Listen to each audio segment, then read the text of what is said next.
அன்பு விசுவாச நண்பர்களே, ஆண்டவர் இயேசுவின் நாமத்தினாலே உங்களுக்கு இந்த லெந்து காலங்களின் குறிப்பாக இந்த ஓய்வு நாளின் தியானத்திற்காக அன்போடு அழைக்கிறோம்.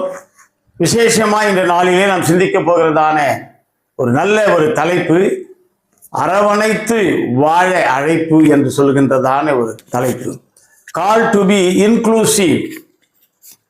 எல்லா மக்களையும் தேவராஜ்யத்திலே வரும்படியாய் நாம் அழைப்பு விடுத்தல், அல்லது தேவராஜ்யம் கொண்டு வரும்படியாய் நம்முடைய உழைப்பும் நம்முடைய செயல்பாடுகளும் இருத்தல் என்கிற பொருளிலே நாம் சிந்திக்கப் போகிறோம். அரவணைத்து எல்லா மக்களையும் சேர்த்து வாழ வேண்டும், அரவணைத்து வாழ வேண்டும். இவர்கள் வேண்டாதவர்கள், இவர்கள் தீண்டா என்று விட்டு விடுவது கூடாது. வேதத்திலே ஒரு பகுதியிலே பவுல் அப்போஸ்தலன் ஜெபிக்கும் பொழுது அவனுக்கு முன்னதாக ஒரு கூடை இறக்கப்படுகிறது.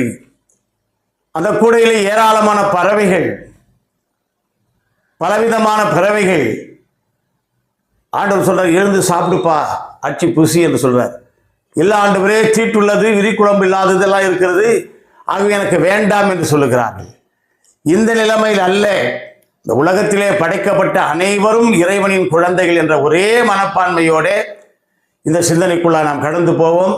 தலையிலே தாழ்த்தி ஜெபிப்போம். நல்ல ஆண்டவரே, இந்த அருமையான ஓய்வு நாளுக்காக நன்றி செலுத்துகிறோம் சாமி. இந்த ஓய்வு நாளிலே நான் சிந்திக்க போகிற சிந்தனை, செயல்பாடுகள் எல்லாவற்றையும் நீர் ஆசீர்வதியும். இந்த சிந்தனை ஆண்டவரே உமக்கு ஏற்புடையதாக இருக்கட்டும், உம்முடைய சிந்தனையாக இருக்கட்டும். கேட்கிற மக்கள் விசுவாசத்தோடு இதை கேட்டு தன்னுடைய வாழ்க்கையிலே இதை அபியாசப்படுத்தத்தக்கதான கிருபையை நீ தர வேண்டுமா நான் ஜெபிக்கிறோம்.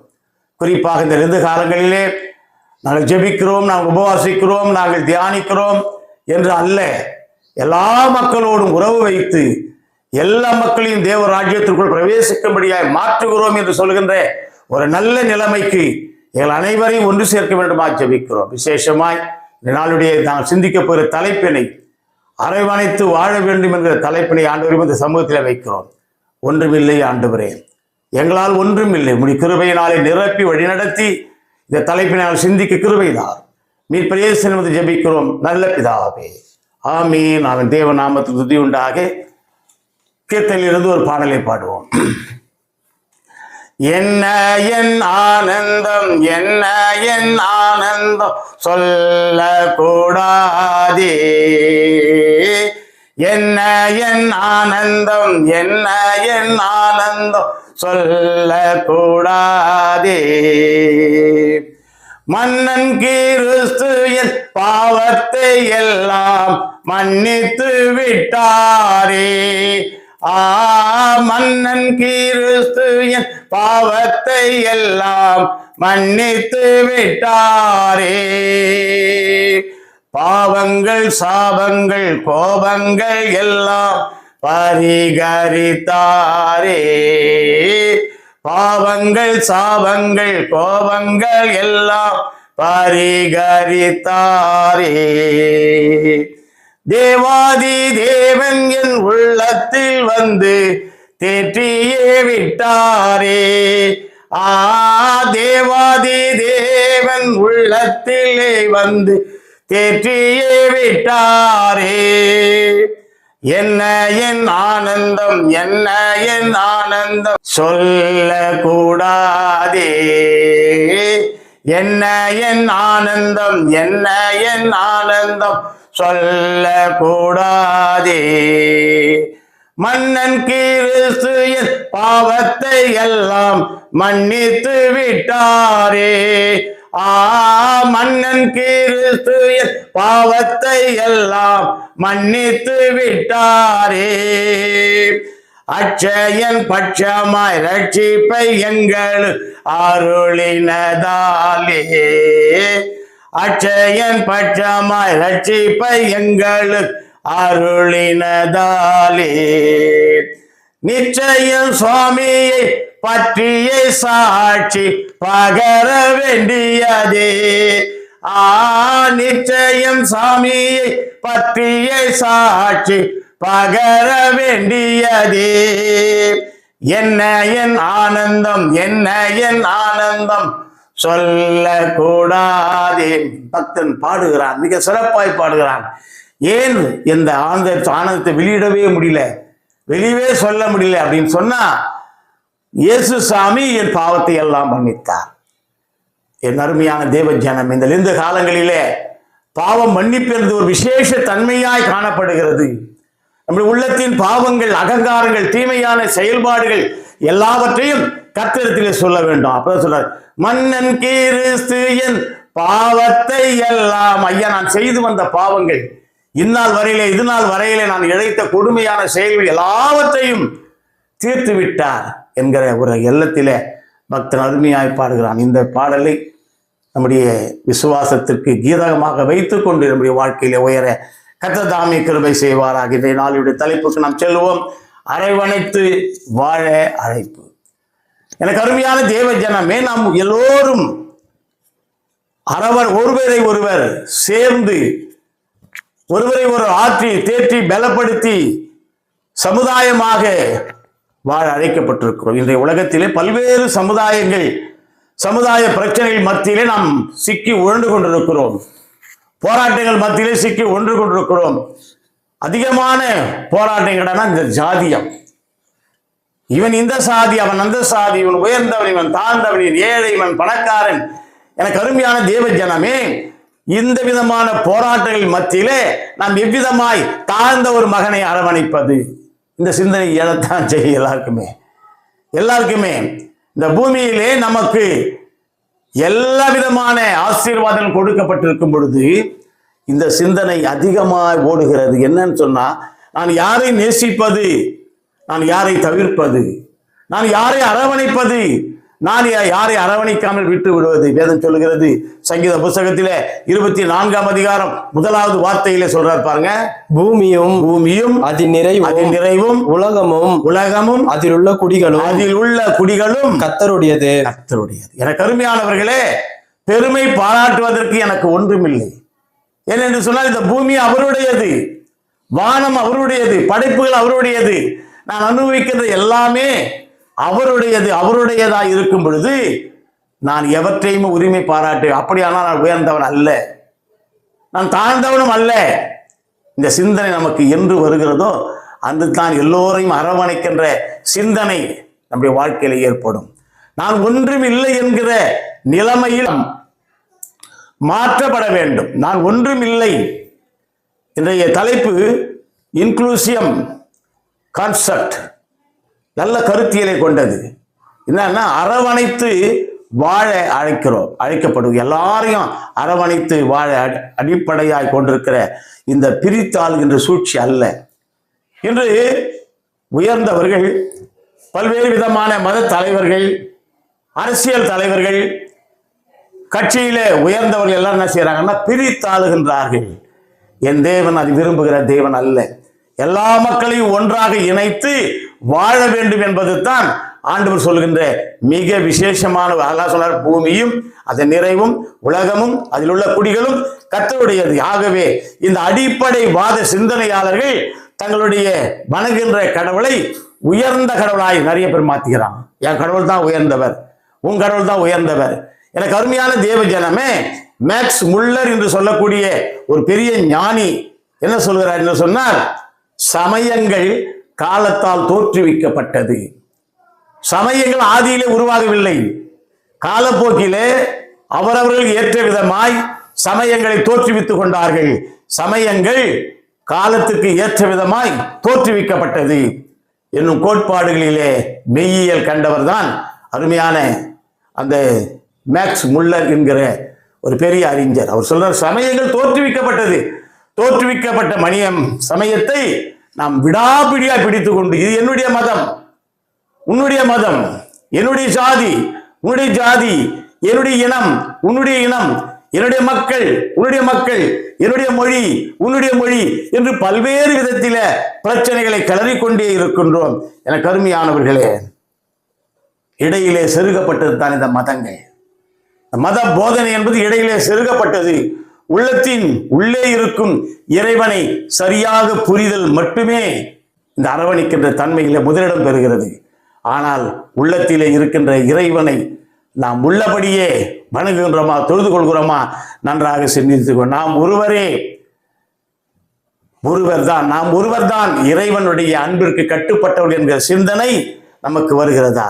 கடவுளை கூறு போட்டுக்கொண்டோம், கடவுளை கூறு போட்டுட்டோம். கிறிஸ்தவர்கள் என்ன சொல்றாங்க? இயேசு சாமி தான் உண்மையான கடவுள். யூதர்கள் சொல்றான் யாவே தான் உண்மையான கடவுள். இஸ்லாமியர்கள் சொல்றாங்க அல்லாஹ் தான் உண்மையான கடவுள். இந்துக்கள் சொல்றாங்க திருமூர்த்திகள் தான் உண்மையான கடவுள். ஐயா, அப்படி யார் தான் உண்மையான கடவுள்? இந்த உண்மையான கடவுள் என்கிறது எங்கே உறைந்து கொண்டிருக்கிறார், வாழ்ந்து கொண்டிருக்கிறார்?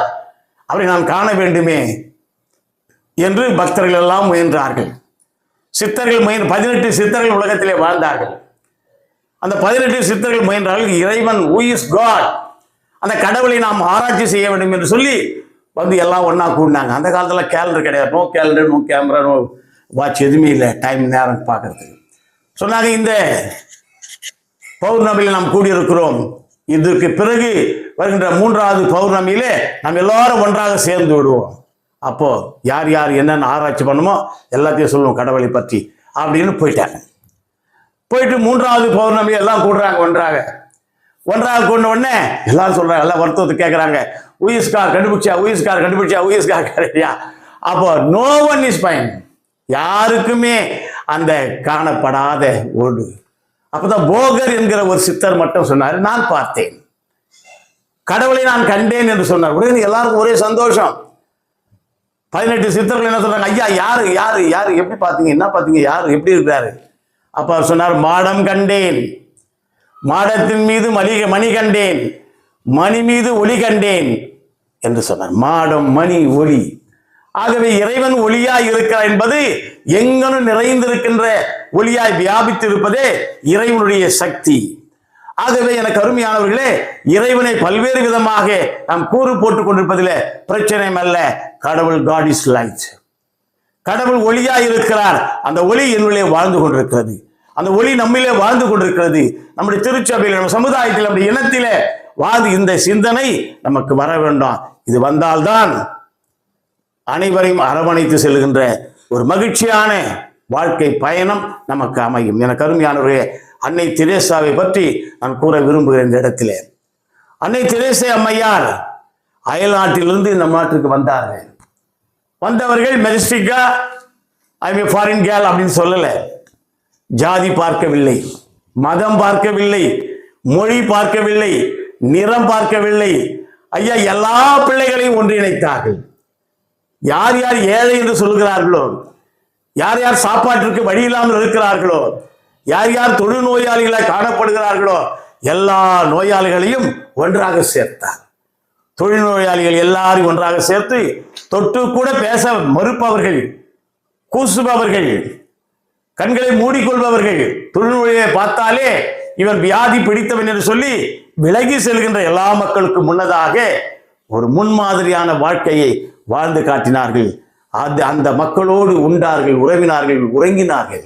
எனக்கு அருமையானவர்களே, நம்முடைய வாழ்க்கையிலே அன்னை தெரேசா ஒரு நல்ல முன்மாதிரியாய் நமக்கு இருக்கிறார். அனைவரையும் அரவணைத்து செல்ல வேண்டும் என்பதற்கு பல்வேறு உதாரணங்கள் சொல்வதற்கு முன்னதாக அன்னை தெரேசாவை காட்டுகிறோம். அன்னை தெரேசாவை போல நம்முடைய வாழ்க்கையில அரவணைத்து செல்லுகின்ற மக்கள் குணம் நமக்கு வேண்டும். ஏழை எளிய மக்களை அரவணைத்து, கைவிடப்பட்ட குழந்தைகளை அரவணைத்து, எல்லாரையும் அரவணைக்க நம்முடைய திருச்சபையுடைய அரவணைப்புகள், நம்முடைய அரவணைப்புகள் எவ்விதமாக இருக்கிறது? இன்று மதம் அல்ல, மனிதமே முக்கியம். இந்த மதத்தின் அடிப்படையிலே நான் இம்மதம் அம்மதம் என்று சொல்லிக்கொண்டு எந்த மதத்தின் சம்பந்தம் இல்லாமல் வாழ்ந்து கொண்டிருக்கின்ற ஏராளமான பேர் இருக்கின்ற மத்தியிலே என் ஆண்டவர் சொல்றாரு, மதம் முக்கியம் அல்லையா, மனித தன்மைதான் முக்கியம். மதவாதிகளால் வாழ்வதை விட மனித நேயத்தோடு, மதவாதி நான் என்று ஆங்காரத்தோடு அகங்காரத்தோடு வாழ்வதை விட மனித நேயம் மிக்கவர்களாய் நாம் வாழ்வதற்காகவே அழைக்கப்படுகிறோம். வேதத்திலே எந்த இடத்திலே பார்த்தாலும் கர்த்தர் என்னும் கிறிஸ்து மத போர்வையை போர்த்தி கொள்ளவே இல்லை. நம்ம வேதத்திலே பார்க்கிறோங்க, நிறைய பேர் சொல்றான் நான் கிறிஸ்தவன் கிறிஸ்தவன் கிறிஸ்தவனை தனியா முத்திரையா குத்திடணும். யார் நன்மை செய்கிறார்களோ அவர்கள் எல்லாம் கிறிஸ்தவர்கள், யார் யார் உண்மையா இருக்கிறார்கள் அவர்கள் எல்லாம் கிறிஸ்தவர்கள், யார் யார் பிறனை அரவணைத்து செல்கிறார்களோ அவர்கள் எல்லாம் கிறிஸ்தவர்கள், யார் யார் பிறருக்கு உண்மை உள்ளவர்களாய் நன்மை செய்கின்ற பிள்ளைகளாய் நடந்து கொள்கிறார்களோ அவர்கள் எல்லாம் கிறிஸ்தவர்கள். இந்த போர்வை தான் என் தேவன் போத்துகின்ற போர்வை. ஆனா இந்த போர்வையில் உள்ளே வராதபடி வெளியே சுத்தி கொண்டிருக்கிற நாம் பேசிக் கொண்டிருக்கிறது என்ன? நம்முடைய வாழ்க்கை, மனித வாழ்க்கை தான் முக்கியம் என்று பேசிக் கொண்டிருக்கிறோம். எனக்கு அருமையானவர்களே, இயேசு கிறிஸ்து பிறந்தது உயர்ந்த ஜாதியாக யூத மக்கள், யூத மனிதனாக தான் பிறந்தார். ஆனால் அவர் வாழ்ந்த வாழ்க்கையெல்லாம் பல தாழ்த்தப்பட்ட, நலிவுற்ற, துரத்தப்பட்ட மக்கள் மத்தியிலே தான் நடந்தார், வாழ்ந்தார், செலவுகளை செய்தார். ஆகவே இந்த சிந்தனையோடு இந்த நாள் தலைப்புக்கு நாம் செல்வோம். அரவணைத்து வாழ அழைப்பு என்பது தலைப்புக்கு நாம் செல்வோம். முதலாவதாக, எல்லையை தாண்டிய மனிதநேய அரவணைப்பு. எல்லையை தாண்டிய மனித நேய அரவணைப்பை என் தேவன் கொடுத்தார் என்று பார்க்கிறோம். மத்தேயு சுவிசேஷத்தில் 15ஆம் அதிகாரம் 21ஆம் வசனம் படிப்போம். பின்பு இயேசு அவ்விடம் விட்டு புறப்பட்டு தீரு சீதோன் பட்டணங்களில் திசைகளுக்கு போனார். ஆமாங்க, இந்த தீரு சீதோன் என்பது தாழ்த்தப்பட்ட பகுதி, பிற்படுத்தப்பட்ட பகுதி, மக்கள் நுழையக்கூடாத பகுதி. இந்த யூத மக்கள் நுழைய மாட்டாங்க, அது பக்கமே போக மாட்டாங்க. இவங்கெல்லாம் வேற பக்கமா போயிருப்பாங்க. அந்த நேரத்திலே தான் யூதனாய் பிறந்த என் இயேசு கிறிஸ்து அந்த இடத்திற்கு போனார். தீரு சீதோன் பட்டணத்திற்கு காலை வைத்து போகிறார். அந்த பகுதியில போகிறார். ஏன்னு சொன்னா, அந்த பகுதியில தான் எனக்கு வேலை உண்டு, எனக்கு வாய்ப்புகள் உண்டு என்று சொல்லி அந்த இடத்துக்கு போறார். போயிட்டு அப்பொழுது அந்த திசைகளில் குடியிருக்கின்ற கானானிய ஸ்திரீ ஒருத்தி அவரிடத்தில் வந்து, கானானிய பெண். எனக்கு அருமையானவர்களே, கானான் தேசம், கானானிய பெண் என்று சொல்கிறவள், அந்த பெண் என்பவள் மிக தாழ்த்தப்பட்ட பெண்ணாய் காணப்படுகிறாள். சீரிய பெனிசிய குடும்பத்தை இனத்தை சார்ந்தவள். சிறிய பெனிசிய என்று சொல்லக்கூடிய இனம்தான் இந்த கானான் பெண்ணுடைய இனம். யூதனுடைய முழு விரோதிகளாய் கருதப்பட்ட இந்த மக்கள் மத்தியிலே அவர் செல்லுகின்றதை பார்க்கிறோம். அப்பதான் ஒரு கானானிய ஸ்திரீ, தாழ்த்தப்பட்ட பெண் அவரிடத்தில் வந்திருக்கா. அருள் சகோதரி சகாயமேரி அவர்கள் சொல்றாங்க. என்ன சொல்றாங்கன்னா, திருப்பணி என்பது மையத்தில் இருந்து செயல்படுவதற்கு அல்ல. என்ன அழகா சொன்னாங்க பாருங்க. திருப்பணி என்பது மையத்தில், ஐயா நான் உயர்ந்த இடத்திலே அமர்ந்து விட்டேன், எனக்கு உயர் பதவி கிடைத்து விட்டது, இந்த பதவி விட்டு நான் இறங்க மாட்டேன், இறங்காமலே இங்கிருந்தே நான் எல்லாரையும் பார்த்து கொண்டிருக்கிறேன் அல்ல. என் ஆண்டவர் உயர்ந்தவராயிருந்தும் தாழ்மை உள்ளவர்களை கண்ணோக்கி பார்க்க வந்தார், இறங்கி வந்தார். அவர் தீரு சீதோன் படத்திற்கு இறங்கி சென்றார். என் ஆண்டவருக்கு பற்றி தான் இந்த சகாயமேரி என்று சொல்கின்ற அருள் சகோதரி அவர்கள் தன்னுடைய உரையில சொல்றாங்க.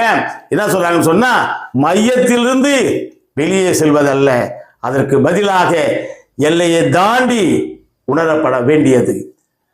அந்த மையத்திற்கு வெளியே இருந்து கொண்டு வர வேண்டும், இங்கிருந்து அல்ல, வெளியே இருந்து மையத்துக்கு வரணும். இதுதான் உண்மையான அரவணைப்பு என்று சொல்லி அந்த சகாயமேரி சகோதரி சொல்கிறார். நம்முடைய வாழ்க்கையிலே இயேசு அதை நிலைநிறுத்தினார். படிங்க மறுபடியும். ஆண்டவரே தாவீதின் குமாரனே எனக்கு இறங்கும். ஆமாங்க, அவங்க சொல்றாங்க, அந்த அம்மா சொல்றாங்க, கானானிய பெண் சொல்றா, ஆண்டவரே எனக்கு இறங்கும், நான் தாழ்த்தப்பட்டவள் தான், எல்லா மக்களும் என்னை புறக்கணித்து விட்டார்கள், தாழ்த்தப்பட்டவர்கள், ஆகவே எனக்கு நீங்க இறங்க வேண்டும் அப்படின்னு சொல்லும்போது தான் சீடர்கள் 23 வசனம் என்ன பண்றாங்க, சீடர்கள் என்ன பண்றாங்கன்னு சொன்னா, இவர் தாழ்த்தப்பட்ட பெண்ணாச்சு, இவர் உயர்ந்தவராச்சு, இவர்கள் வந்து பேசுறாரு, எல்லையை தாண்டிய அரவணைப்பு, மனித நேயத்தோடு கூடிய அரவணைப்பு இயேசுக்கு இருக்கிறது என்பதை இவர்கள் உணராமல் போனார்கள் சீடர்கள். அவங்க என்ன சொல்றாங்களா, ஐயா படிங்க அந்த வசனத்தை. அப்பொழுது அவருடைய சீஷர்கள் வந்து இவள் நம்மை பின்தொடர்ந்து கூப்பிடுகிறார். ஆமா, இந்த பொம்பளை பின்னாடியே வந்து நிற்கிறாளே, இப்ப தாழ்த்தப்பட்ட இனமாயிற்று, இந்த பெண் வந்து கொண்டு, ஆகவே இவளை அனுப்பிவிடுங்க, இவளை அனுப்பிச்சிருங்க வீட்டுக்கு என்று சொல்லி சொல்றாங்க. 24 என்ன சொல்றாரு பாருங்க. அதற்கு அவர், சாமி சொல்றாரு, அல்ல அப்படி அல்ல, எனக்கு அருமையான தேவ ஜனமே, எல்லையை தாண்டிய மனித நேய அரவணைப்புக்கு உட்பட்ட என் ஆண்டவர் இயேசு கிறிஸ்து என்ன சொல்றாரு படிங்க. 24 காணாமல் போன ஆடுகளாகிய இஸ்ரவேல் வீட்டாரிடத்திற்கு அனுப்பப்பட்டேனே அன்றி மற்றபடி அல்ல என்றார். ஆமாங்க, காணுகின்ற மந்தியில இருக்கின்ற உயர்ந்தவர்கள் சொல்லிக் கொண்டிருக்கின்ற, உயர் குலத்தை தாழ்ந்தவர்கள் சொல்லிக் கொண்டிருக்கின்ற மக்களிடத்திற்கு அல்ல, நான் காணாமல் போயிருக்கின்ற ஆடுகளை தேடுவதற்காக தான் இந்த உலகத்திலே வந்து. எனக்கு அருமையான தேவ ஜனமே, எல்லைகளை தாண்டிய மனித நேயத்தின் அரவணைப்பை என் ஆண்டவர் அரவணைக்கிறார். இந்த பெண்ணை ஆண்டவர் அரவணைக்கிறார். காரணம், இந்த பெண் மனித நேயத்திற்கு அப்பாற்பட்ட பெண், வாழ்க்கைக்கு அப்பாற்பட்ட பெண், புறம்பாக்கப்பட்ட பெண், தாழ்த்தப்பட்ட பெண். ஆகவே இந்த 26 வசனம் படிங்க. அவர் அவளை நோக்கி, அப்போ அவர் அவளை நோக்கி பிள்ளைகளின் அப்பத்தை எடுத்து, இங்க இந்த வசனம் ரொம்ப ஹார்ட் வேர்டு, பிள்ளைகளின் அப்பத்தை எடுத்து நாய்க்குட்டிகளுக்கு போடுகிறது. இங்க பாருங்க, 2 சொல்றாரு. உருவகத்தை என்ன அழகா சொல்றாரு பாருங்க. பிள்ளைகளின் அப்பம் ஒண்ணு, நாய்க்குட்டி ஒண்ணு. நாய்க்குட்டி இந்த பொம்பளை ஆக்கிடுறாரு. இந்த நாய்க்குட்டிக்கு நான் போடலாமா? நான் வந்ததே யாருக்காக வந்தேன்? யூத மக்களுக்காக வந்தேன் அப்படின்னு அவங்க நினைச்சிருக்கிறாங்க. இது மனசுக்குள்ள நினைச்சிருக்கிறாரு. என்னான்னு சொல்லிட்டு சொல்றாரு, யூத மக்களுக்காக வந்தேன், அது யூத இனத்துக்காக வந்தேன், இவர்களுக்கு தான் ரட்சிக்க வந்தனே தவிர காணாமல் போயிருக்கின்ற இந்த கானானிய பெண்ணை போல தாழ்ந்த குலத்தில் இருக்கின்ற பெண்கள் குடும்பத்தாரை அல்ல என்கிற எண்ணத்தோடு அங்க என்ன சொல்றாருன்னு சொன்னா, படிக்க மறுபடியும் வசந்த, பிள்ளைகளின் அப்பத்தை எடுத்து, பிள்ளைகளின் அப்பத்தை எடுத்து நாய்க்குட்டிகளுக்கு போடுகிறது, நாய்க்குட்டிகளுக்கு போடுகிறது நல்லதல்ல என்றார். நல்லது அல்ல, அது நான் செய்ய மாட்டேன், நாய்க்குட்டிக்கு போட மாட்டேன். ஏன்னு சொன்னா இந்த அப்ப என் கையில் இருக்கிற அப்பெல்லாம் யாருக்குன்னா இஸ்ரவேல் மக்களுக்கு மட்டும்தான்.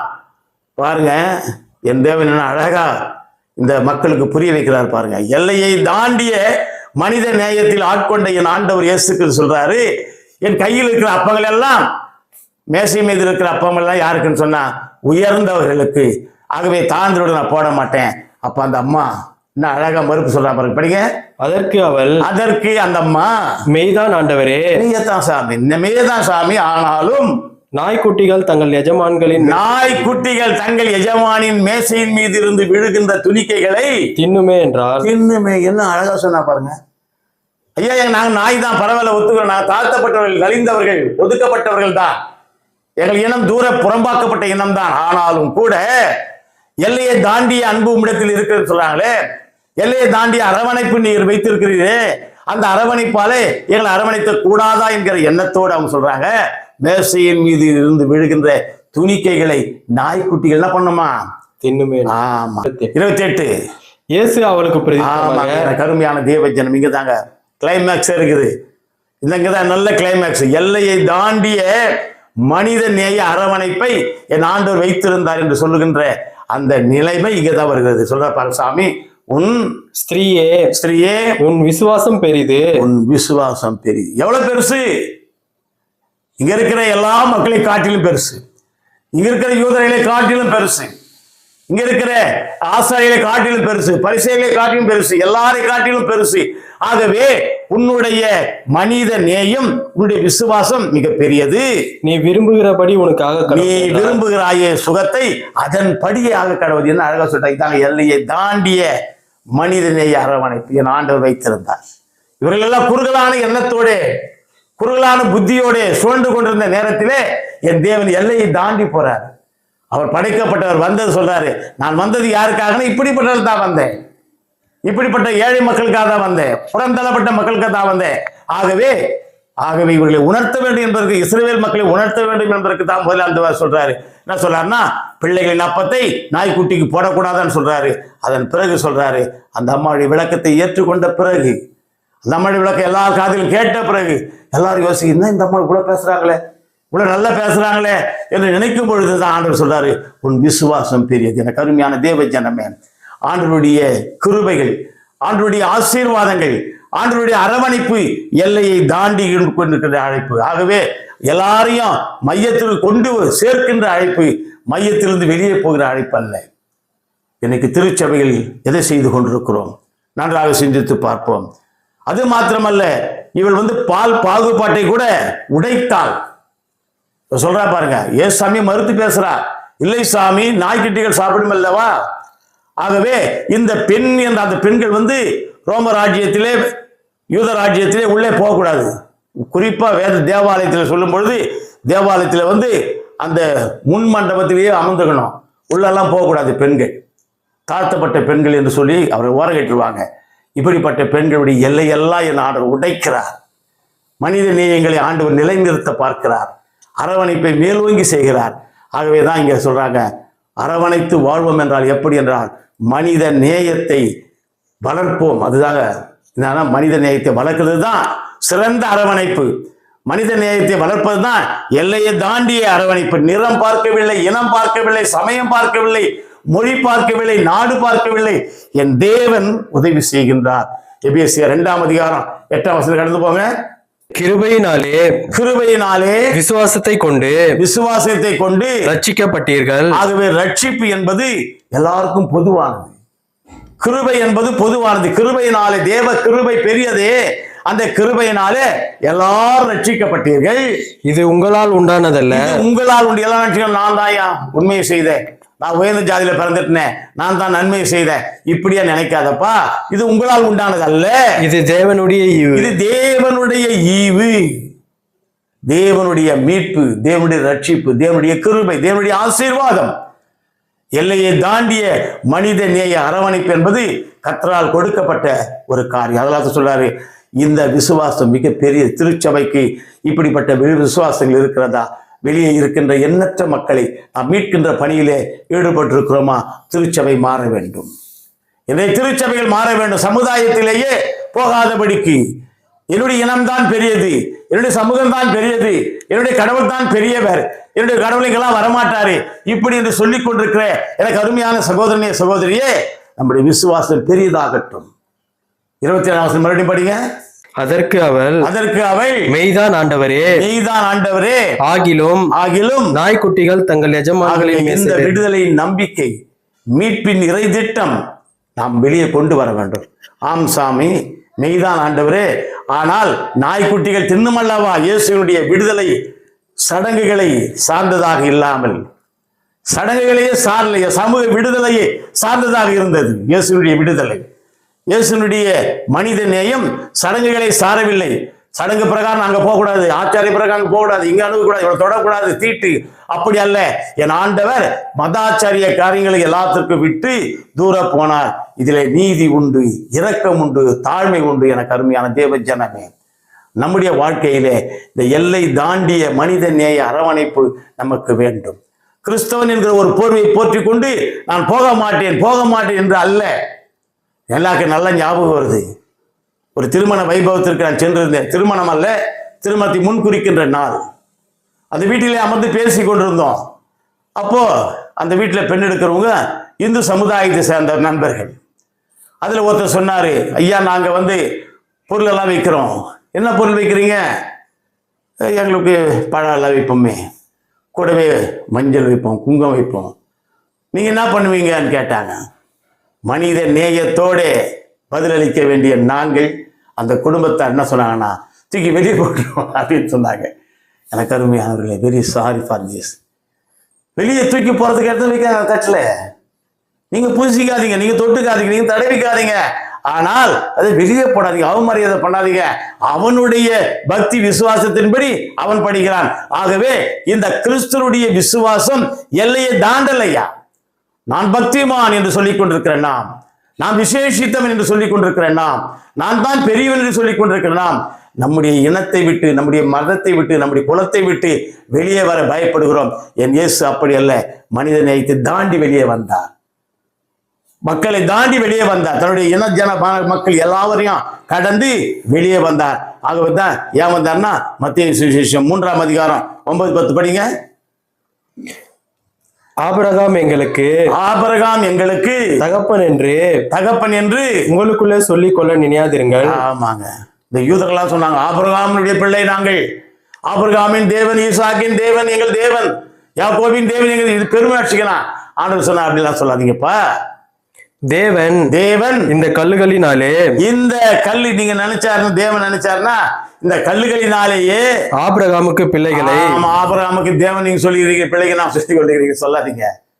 நீங்க ஆபிரகாமுக்கு பிள்ளைகள் என்று சொல்லாதீங்க. ஏன்னு சொன்னா, நீங்க செய்கின்ற காரியங்கள் எல்லாம் வீணான காரியங்கள், விகற்பமான காரியங்கள், தாழ்த்தப்பட்ட மக்களை புறந்தல்கின்ற காரியங்கள், எல்லையை தாண்டி அரவணைப்பு உங்களுக்கு செல்லல, ஆனால் நான் போயிட்டேன். ஆகவே சொல்றாரு, தேவன் நினைத்தால் ஆபிரகாமுக்கு பிள்ளைகளை இந்த கல்லுகளிலிருந்து உண்டு பண்ண வல்லவராய் இருக்கிறார் என்று மிக அருமையாய் சொல்லுகிறார். ஆகவே எனக்கு அருமையான தேவ ஜனமே, நம்முடைய வாழ்க்கையில நாம் தாழ்த்தப்பட்ட, நலிந்து காணப்படுகின்ற, ஒதுக்கப்பட்டிருக்கிற, ஓரங்கட்டப்பட்டிருக்கின்ற மக்களிடத்திலே செல்ல வேண்டும். இந்த கிறிஸ்தவர்கள் எங்கே செல்லுகிறோம்? எங்கே செல்லுகிறோம்? பஜனை ஓசனா பாடுகிறோம், ஓசனா பாடி செல்லுகிறோமே. ஊர்வலமாக எங்கே போறோம்? ரோட்லேயே போய் ரோட்லேயே வந்துடுறோம். மக்களிடத்தை செல்லல, ஏழையிலேயே மக்களிடத்தை செல்ல, குடிசேரத்துல செல்லல. ஏன்னு சொன்னாங்க, காணிக்க வராது, அங்க நல்லது கிடைக்காது, டீ கிடைக்காது, பிஸ்கட் கிடைக்காது, கிடைச்சாலும் சாப்பிட முடியாது, அறுவருக்கத்தக்க பாண்டங்கள் என்று நினைத்து ஒதுக்கி விட்டிருக்கிற இடத்திற்கு தான் என் அப்பன் சென்றார், என் இயேசுசாமி சென்றார். எங்கெல்லாம் தாழ்த்தப்பட்டவர்கள், நலிவுணர்ந்தவர்கள், குணமடைய வேண்டியவர்கள் காணப்பட்டார்களோ அந்த இடத்திற்கெல்லாம் இயேசுசாமி சென்றார். படிங்க ஆதியா 32:26 படிங்க. அவர் நான் போகட்டும் பொழுது விடுகிறது என்றார். ஆமாங்க, யாக்கோபு வேண்டிக் கொள்றான். யாக்கோபு வேண்டிக் கொள்ளும் போது தேவதூதர் வராங்க. தேவதூதர் வந்த உடனே அவன் காலை பிடிச்சிக்கிறான். நீங்க போய்விடவே கூடாது, நீங்க போகவே கூடாது. போராடி ஜெயிப்பதை போல இந்த கானானிய பெண் தனி ஒருத்தியா நின்றாள். தனி ஒருத்தியா நின்று கர்த்தருடைய பாதத்தை பிடித்து கொண்டாள். ஆனால் தான் கர்த்தர் சொன்னாரு, அம்மா உன்னுடைய நம்பிக்கை பெரியது, உன்னுடைய விசுவாசம் பெரியது, ஆகவே நீ எதை விசுவாசிக்கிறாயோ அதன்படி உனக்காக. அன்று யாக்கோபு காலைகளை பிடித்து கொண்டு மன்றாடியது போல இந்த மகளும் மன்றாடினாள், இயேசுவை பிடித்து கொண்டு. ஆகவே எனக்கு அருமையான தேவ ஜனமே, நம்முடைய வாழ்க்கையில எல்லையை தாண்டிய மனிதநேய அரவணைப்பு நமக்கு இருக்க வேண்டும் என்பதுதான் விசேஷமான ஒன்று. ஆகவே இப்படிப்பட்டதான காரியத்தை செயல்பட கர்த்தர் நமக்கு கிருபை செய்வாராக. இரண்டாவதாக முதலாவதாக எல்லையை தாண்டிய மனிதநேய அரவணைப்பு என்கிற தலைப்பிலே பார்த்தோம். இரண்டாவதாக எல்லையை உள்ளடக்கிய அரவணைப்பு, உள்ளடக்கிய ஏசாயா தீர்க்கதரிசியின் புஸ்தகத்திலே 56ஆம் அதிகாரம் முதல் 2 வசனங்களை படிங்க. கர்த்தர் சொல்கிறார், நீங்கள் நியாயத்தை கைக்கொண்டு நீதியை செய்யுங்கள், என் ரட்சிப்பு வரவும் என் நீதி வெளிப்படவும் சமீபமாய் இருக்கிறது. கர்த்தர் சமீபமாய் இருக்கிறார் சொல்லிக் கொண்டிருக்கிறோம். ஆகவே கர்த்தர் எப்ப செய்கிறார்னா, அவர் நீதியை செய்யும் பட்சத்தில, மக்கள் நீதியை விரும்பும் பட்சத்தில, நீதியை செயல்படுத்தும் பட்சத்தான். ஆகவே எல்லையை உள்ளடக்கிய அரவணைப்பு என்று சொல்கிறோமே, இன்னும் இந்த எல்லையை உள்ளடக்கிய அரவணைப்பு நமக்கு வரவில்லை. அதே 6ஆம் வசனம் 7ஆம் வசனம் படிங்க. 6:7 கர்த்தரை சேவிக்கவும் கர்த்தருடைய நாமத்தை நேசிக்கவும் அவருக்கு ஊழியக்காரராய் இருக்கவும் அவரை சேர்ந்து ஓய்வு நாளில் பரிசுத்த குலைச்சலாக்காதபடிக்கு ஆசரித்து என் உடன்படிக்கையை பற்றி கொண்டிருக்கிற. ஆமாங்க, யார் யார் ஆண்டவரோடு உடன்படிக்கை செய்து கொண்டிருக்கிறார்களோ, யார் யார் ஆண்டவரோடு இணைந்திருக்கிறார்களோ அவர்கள் தான் எல்லையை உள்ளடக்கி அரவணைப்புக்குள்ளதாக இருக்கின்ற மனிதநேய மிக்க மக்கள். சொல்றார் பாருங்க, அப்படிப்பட்ட மக்களுக்கு தான் சொல்றார் ஆண்டவர், என்னுடைய வீடு 6ஆம் வசனம் சொல்ல பாருங்க, 7ஆம் வசனம் சொல்றார் பாருங்க, என்னுடைய வீடு என் வீட்டிலே அவர்களை மகிழ பண்ணுவேன், அவர்களுடைய சர்வாங்க தகன பலிகளும் அவருடைய பலிகளும் என் பலிபீடத்தின் மேல் அங்கீகரிக்கப்படும். என்னுடைய வீடு என்னுடைய இருப்பிடம் சகல ஜனங்களுக்கும், சகல மக்களுக்கும், உயர்ந்தவர் தாழ்ந்தவர், நிற வேறுபாடு, மொழி வேறுபாடு, இணை வேறுபாடு, மத வேறுபாடு அல்ல, எல்லா மக்களுக்கும் ஜெப வீடு எனப்படும். ஜெப வீடு. எனக்கு அருமையானவர்களே, ஜெப வீடு வைத்துக் கொண்டிருக்கிறோம், ஜெபித்துக் கொண்டிருக்கிறோம். உனக்காக ஜெபிக்கிறோம், அங்க ஜெபிக்கிறோம், இங்க ஜெபிக்கிறோம், சண்டை போடுறானே சண்டைக்காக ஜெபிக்கிறோம், இப்படியா சொல்லி கொண்டிருக்கிறோமே தவிர எல்லையை வகுத்திருக்கிறோமே, அந்த எல்லையை தாண்டி போகிறோமா? ஒன்றாவது. ரெண்டாவது, இந்த எல்லைக்குள்ளவே நான் வாழ்கிறேன்னு சொல்றோமே, இந்த எல்லைக்குள்ளே இருக்கக்கூடிய ஏழை எளிய மக்களுக்கு நாம் உதவி செய்கிறோமா? எனக்கு அருமையான தேவ ஜனமே, கர்த்தர் வருகிறார். 2 பேதுரு புஸ்தகத்தில 3ஆம் அதிகாரம் 9ஆம் வசனம் படிக்கும் பொழுது, தாமதிக்கிறார் என்று சிலர் எண்ணுகிறபடி கர்த்தர் தமது வாக்குத்தத்தத்தை குறித்து தாமதமாயிராமல் ஒருவரும் கெட்டு போகாமல் ஒருவரும் எனக்கு நிறைய பேர் சொல்றாங்க, என்னையா ஏசாமி வராருன்றீங்க, இன்னும் வந்த பாட காணமே, வந்தா என்ன பண்றது? யார் உனக்கு முன்பாக நிலை நிற்பார்? நன்றாக சிந்தித்து பாருங்க. நீங்க நிற்க நாங்க நிற்க முடியுமா? இன்னும் நம்முடைய அரவணைப்பு எல்லையை தாண்டலையே.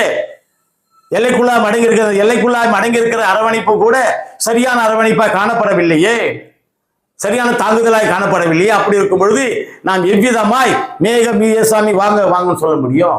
அதான் சொல்றாரு பாருங்க, படிங்க.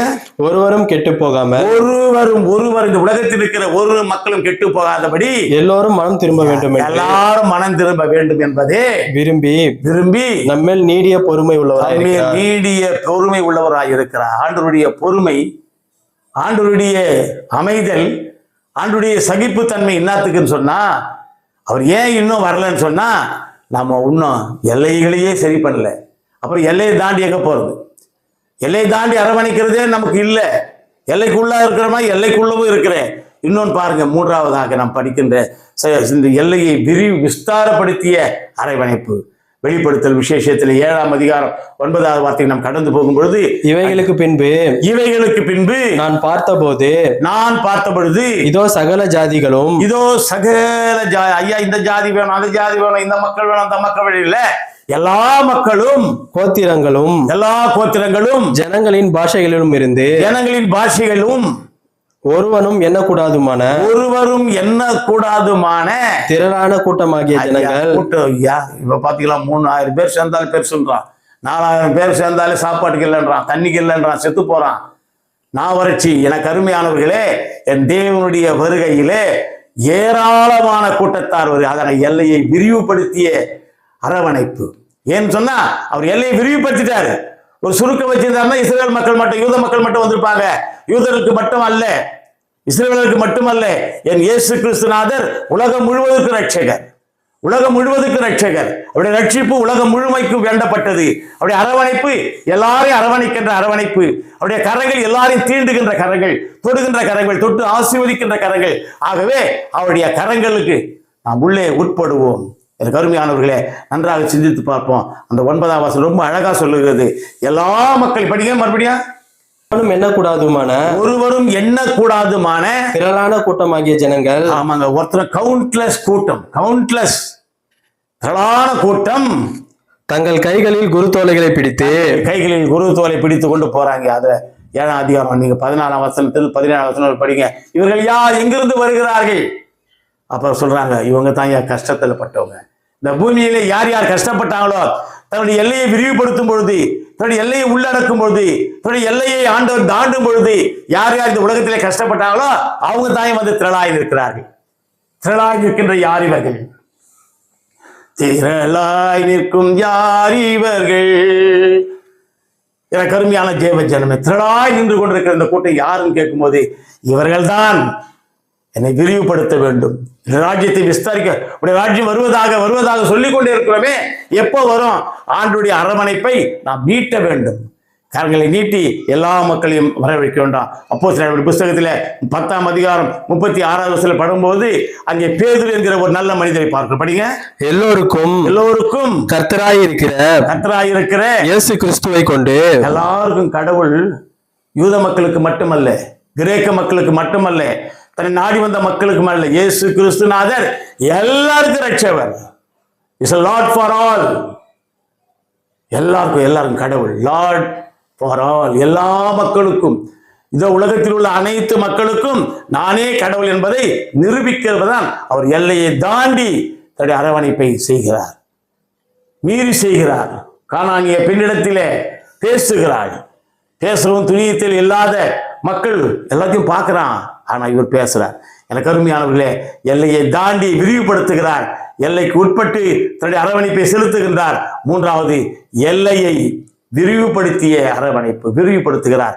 எப்படி என்று சொன்னால், இது லார்ட்ஸ் ஃபார் ஆல், கடவுள் எல்லாருக்கும் கடவுள். கடைசியா ஒரே ஒரு வசனம் படிங்க. அப்போஸ்தலர் புத்தகத்துல 10ஆம் அதிகாரம் 22ஆம் வசனம் படிங்க. அதற்கு அவர்கள் நீதிமானும் தேவனுக்கு பயப்படுகிறவரும் யூத மக்கள் எல்லாராலும் நல்லவர் என்று சாட்சி பெற்றவராகிய கொர்நேலியு என்னும் நூற்றுக்கு அதிபதி. கொர்நேலியு வேற மதம், வேற இனம், வேற சாதி. இந்த கொர்நேலி வரான் பேதுரு. பேதுரு வந்து யூதனை சந்திக்கிற, நல்லா கவனிங்க, யூதனையும் பிற மதஸ்தாவனையும் சேர்க்கின்றார் ஆண்டவர். ஆகவே அப்போஸ்தலர் புத்தகத்திலே 10ஆம் அதிகாரத்திலே நாம் வாசிக்கும் பொழுது பேதுருவை சந்திக்க கொர்நேலி செல்கிறார். வேற்று மனிதன், ஆனாலும் கூட பேதுரு சந்திக்க வந்த 2 போர் சேவர்களையும் அந்த மக்களையும் ஆண்டவர் வரவழைத்து அமர வைத்து அவர்களுக்கு மகிழ்ச்சியோடு உணவளித்தான் என்று பார்க்கிறோம். உணவளிக்கின்றான். இன்றைய கிறிஸ்தவம் போதிப்பது என்ன? நன்றாக சிந்திக்க வேண்டும். கிறிஸ்துவ திருச்சபைகள் எவ்விதமாய் செயல்பட்டு கொண்டிருக்கிறது? நம்முடைய விஷன் என்ன? நம்முடைய மிஷன் என்ன? சிந்திப்போம். அடிக்கடி சொல்றோம் vision, this is my vision, this is our vision, this is our mission. என்னையா மிஷன்? குறுகலான கண்ணோட்டம் அல்ல, பரந்த அகன்ற கண்ணோட்டம். நம்முடைய கண்களை விசாலமாக்கி பார்க்க வேண்டும். என் கர்த்தருடைய ராஜ்யம் மிக பெரியது, குறுகலான ராஜ்யம் அல்ல. கிறிஸ்தவர்களுக்கு மட்டுமல்ல, எல்லா மக்களுக்கும். அதான் சொன்னாங்க.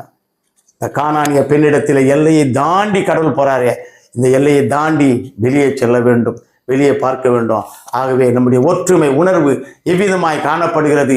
எல்லையை தாண்டிய ஒற்றுமை உணர்வாய் காணப்படுகிறதா? சிந்தித்து பார்ப்போம். ஆகவே எனக்கு அருமையான தேவ ஜனமே, விடுதலை என்று சொல்லுகிறோம். பல விதத்திலே ஆண்டவருடைய நாமம் உயர்த்தப்பட வேண்டும் என்று சொல்கிறோம். எவ்விதமாய் உயர்த்தப்படும் என்று சொன்னால் நம்மை முழுவதுமாய் அர்ப்பணிக்க வேண்டும். ஜெபத்தோடும் ஒழுக்கத்தோடும் சகிப்பு தன்மையோடும் ஒப்படைத்து என் ஆண்டவரிடத்தில் வரும்பொழுது என் ஆண்டவர் நம்முடைய ராஜ்யத்தை விரிவுபடுத்த ஏதுவாக நம்மை பயன்படுத்துகிறார். கர்த்தர் வசனங்களை ஆசீர்வதிப்பாராக. தலையிலே தாழ்த்தி ஜெபிப்போம். நல்ல ஆண்டவரே, இந்த அருமையான நேரத்திற்காய் நன்றியுடைய ஸ்தோத்திரிக்கிறோம் சாமி. என்னுடைய வாழ்க்கையிலே ஆண்டவரே, நாங்கள் எவ்விதமாய் பிறரை அரவணைக்க வேண்டும் என்பதை கற்றுக்கொண்டோம். என் ஆண்டவராகிய நீர் கானானிய பெண்ணை எவ்விதமாய் அரவணைத்தோரோ அவ்விதமாய் ஆண்டவரே எல்லையை தாண்டிய அரவணைப்பு இடத்துல காணப்படுகிறதா? அல்லது எல்லைக்குள்ளதாகவே இருக்கின்ற அரவணைப்பு காணப்படுகிறதா? அல்லது எல்லையை விஸ்தாரப்படுத்துகின்ற அரவணைப்பை நாம் எதிர்நோக்கி இருக்கிறோமா? சிந்தித்து செயல்பட கிருபைதான். மீட்பை இயேசுவின் ஜெபிக்கிறோம் நல்ல பிதாவே. ஆமீன். தேவனுடைய இரக்கமுள்ள கிருபைக்கும் பராமரிப்புக்கும் நம் யாவரையும் ஜெபிக்கிறோம். பிதா, குமாரன், தூயாவின் ஆசீர்வாதம், வழிநடத்தல், தெய்வீக சமாதானம் நம்மோடும் நம்முடைய திருச்சபைகளோடும் நாம் பார்க்க போகின்ற தேவனுடைய ராஜ்யத்தில் நிலைத்திருந்த நிம்மதி ஆசீர்வாதத்தை என்று கட்டிடுவதாக. ஆமீன், ஆமீன். God bless you.